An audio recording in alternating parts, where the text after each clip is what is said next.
Protect your DNA. BioPQQ can promote formation of new mitochondria. Infowarsstore.com.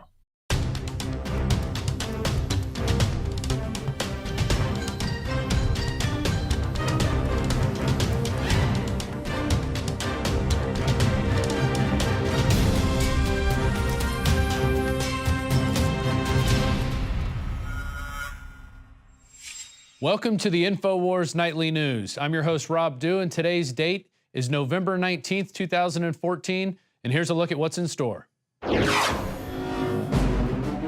Tonight, a 10-year-old boy gets suspended from school for pointing an imaginary ray gun. Plus, the government surveillance dragnet is now eating its own. Former CIA analyst Ray McGovern joins Rob Dew. That's up next on the Infowars Nightly News.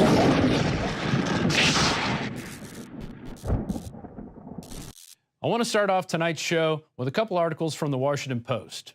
The first one, and this is from Glenn Kessler, explainer. What Gruber meant when he said if CBO scored mandate as taxes, the bill dies. Now, you've seen the video out there that's been all over the internet of this Jonathan Grubber character saying if CBO scored the mandate as taxes, the bill dies.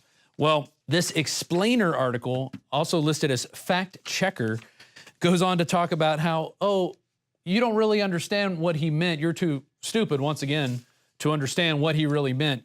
And this is what they say what he meant. Let's go to the facts section. CBO's perspective, the mandate penalty called in the law is a shared responsibility payment and was always deemed to be revenue. The mandate was considered an involuntary payment and would thus be considered government revenue. So you see, it's not taxes, it's an involuntary payment, which is government revenue. That sounds like a lot of wordsmithing to me. It goes on to describe why it's not considered taxes. Because if the consumer is likely to be able to choose among a number of insurance plans with different degrees of comprehensiveness, if there are plans with different levels of coverage, that will cover a broad enough range to offer the consumer a meaningful choice, is the consumer likely to be able to choose among several different insurance companies competing on price? Well, yeah, you are going to get to compete among different insurance companies, but they're all basically offering you the same screw job. You know, it's going to be higher deductibles, higher co-payments, higher everything, higher premiums, higher monthly payments. Everything's going to go up under Obamacare. Why? Because we're now going to pay for more people that can't pay for themselves under this bloated healthcare system. So instead of actually looking at the healthcare system and trying to fix it, what we're going to do is, well, I don't want to call it taxes because the explainer didn't call it taxes. They called it government revenue, and it's an involuntary payment and also a shared responsibility payment. So it's not taxes. Then here's the second article from the Washington Post. This is a little more based on fact. We also linked it on Infowars.com. Thanks to Jonathan Grubber for revealing the Obamacare deception. This is from Mark Thyssen. In a new video that surfaced Friday, Gruber explains that the Obama administration passed the so-called Cadillac tax on they use the tax again, high-value employer health plans by mislabeling it and calling it a tax on insurance plans rather than a tax on the people. We know it's a tax on the people who hold these insurance plans, of course. We just tax the insurance companies. They pass on the higher prices. It ends up being the same thing. The ruse, Gruber says, was a very clever basic exploitation and with the lack of the economic understanding of the American voter. So here you got two articles from the same newspaper saying completely different things. One trying to say, well, they're just picking about one thing that he said and saying, oh, he really didn't mean that. This is what he really meant, which is total BS. And then the article by Mark Thiessen saying, look, there's more.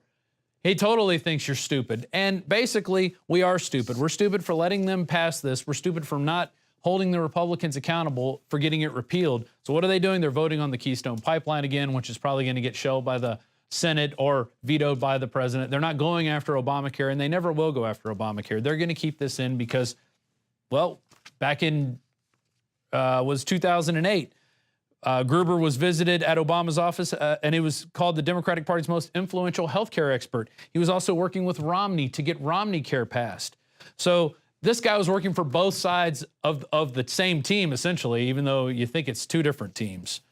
But what does this mean for me and you? Well, the article out of Zero Hedge Today says it all. One reader's shocked response upon learning his health insurance costs just doubled. The Cost goes from $281 a month to $555 a month, an increase of $274 or 97%. So my wife and I own a small business. We've been buying health insurance on our own for ourselves and our 2 kids. The cost was about $600 per month with a $5,200 deductible and a $6,800 total out-of-pocket expense for a family of 4. After spending months trying to register for the Affordable Care Act in late 2013 and early 2014, my kids got put on our state's insurance at no cost, and my wife and I bagged an ACA policy at a subsidized cost of $281 per month. Well, now they've been notified that it's going up to $555 per month, an increase of 97%. And that's not all. We've shown other articles where people's premiums were going up astronomical rates, upwards of 500%. We also got an email from our whistleblower hotline, and I want to show it to you. I've blocked out their email and telephone number. I sympathize with the reader who saw their health insurance rates go up so dramatically. Me, my wife, and I also saw our rates go way up. They went from $740 a month to over $1,430 a month, and the deductible is the worst part.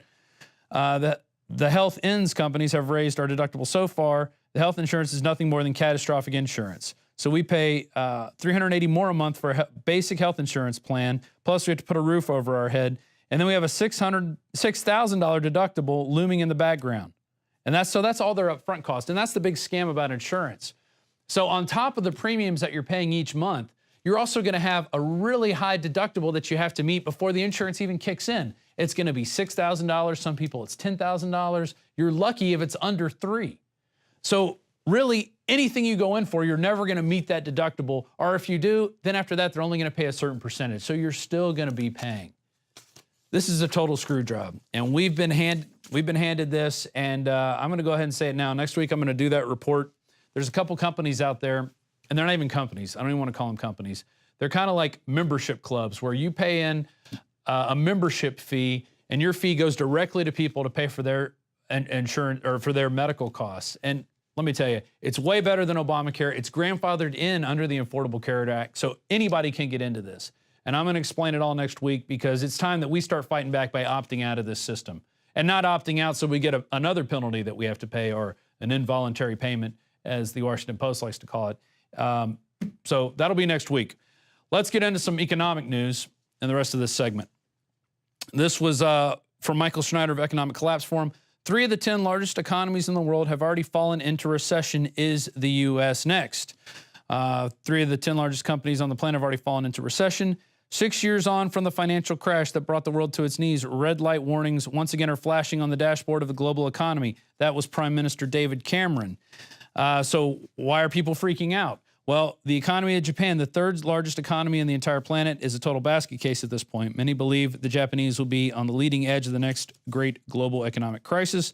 That's why it's so alarming that Japan has dipped into recession again for the 4th time in 6 years. The next nation on there is Brazil. Brazil has the 7th largest economy on the globe and has already fallen into recession for quite a few months. You've seen the inflation going out of there, the blackouts, everything. That's what you get when you get a socialist economy. And then the 9th largest economy in the world, Italy, has also fallen into recession. But it gets better. They also look at the unemployment rates of different countries in Europe. So let's go to that list. We got France at 10.2%, Poland at 11.5%, Italy at 12.6%, Portugal at 13.1%, Spain and Greece over 20%. Spain's at 23.6%, Greece at 26.4%. Of course, they tell you the unemployment rate in the United States is hovering around 5%, but we know that's a bunch of bull. We know there's people out there who aren't even looking anymore for jobs. That's why they're not being registered as unemployment, because their unemployment's run out and they're not asking for any more and they're not going out and looking for more jobs. They're just kind of falling into this pit of despair.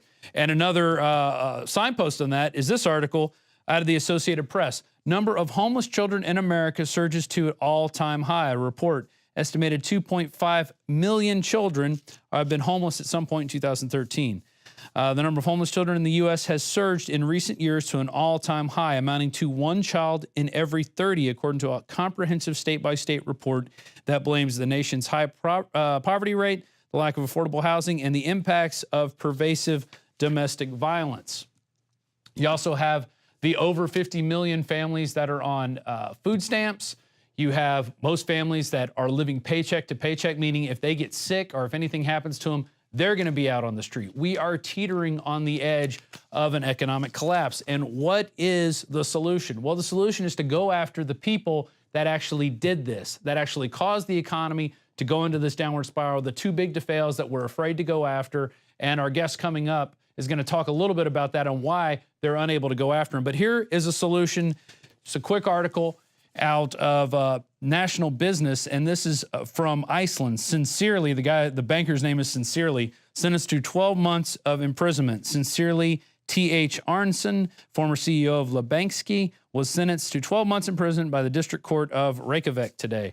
So this is what we have to do. We have to put the bankers in prison when they steal from us, when they rob us blind, when they launder drug money. They have to go to jail. That's the only solution to this. And I want to end this segment on a bit of a positive note. Alex Jones filed this report today up on our YouTube channel. It's titled Universe of Incredible Wonder. So we're going to go to this report as we go to break, and then we'll be back with a couple more special reports.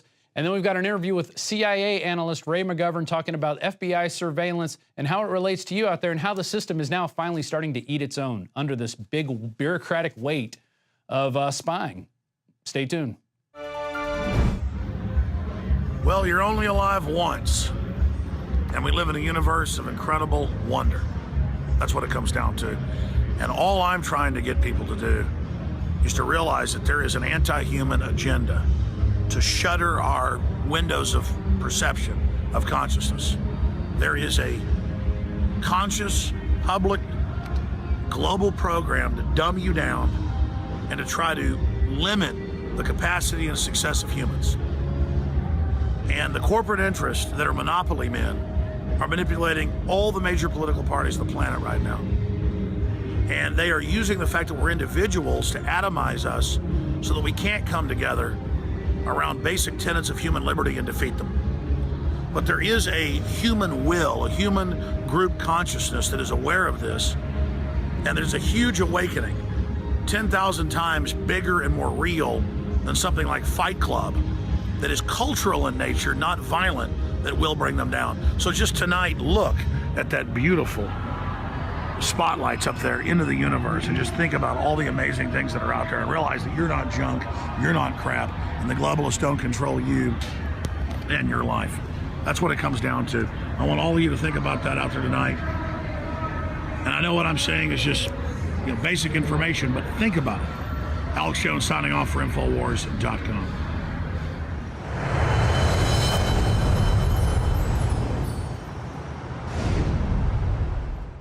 Introducing the first proprietary oxygen-based intestinal cleanser, OxyPowder. Backed by FDA-approved phase 1, 2, and 3 clinical trials. All the toxins from the air, the food, the water, ultimately ends up in the gut or affects the gut. Take your health into your own hands and start cleansing your body today with OxyPowder. Secure your OxyPowder today at InfoWarsLife.com. That's InfoWarsLife.com.